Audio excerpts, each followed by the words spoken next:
Question number 19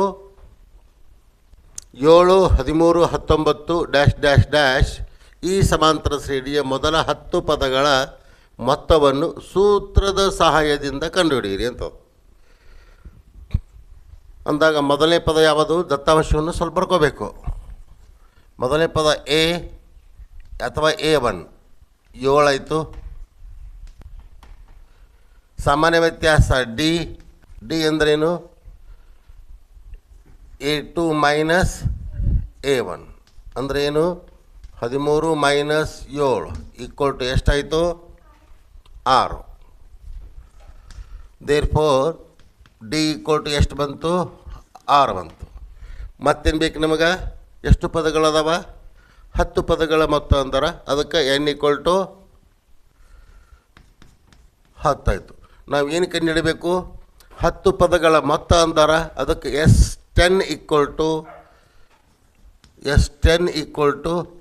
question mark. ಇಷ್ಟು ದತ್ತಾಂಶಗಳು ಬೇಕು ನಮಗೆ.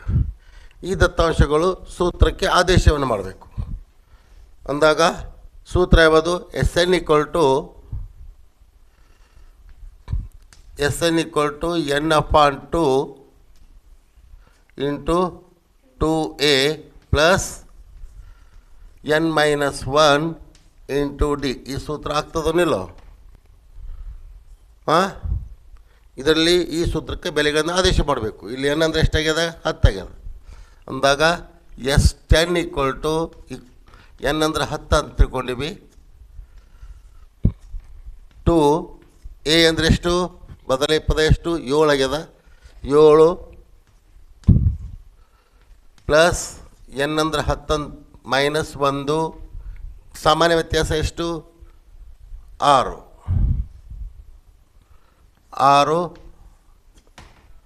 ಇಷ್ಟಾಯಿತು. ಇದನ್ನು ಬರೆದು ಬಿಟ್ಟರೆ ನಮಗೇನು ಸಿಗ್ತದೆ? S10 ಸಿಗ್ತದೆ ಈಕ್ವಲ್ ಟು 2 1 2 5 5 ಆಯಿತು. ಇಂದ 2 7 14 plus 9 into 6 S10 equal to 5 into 14 plus 9 54. S10 equal to 5 into ಇವೆರಡು ಕೂಡಿಸ್ರಿ.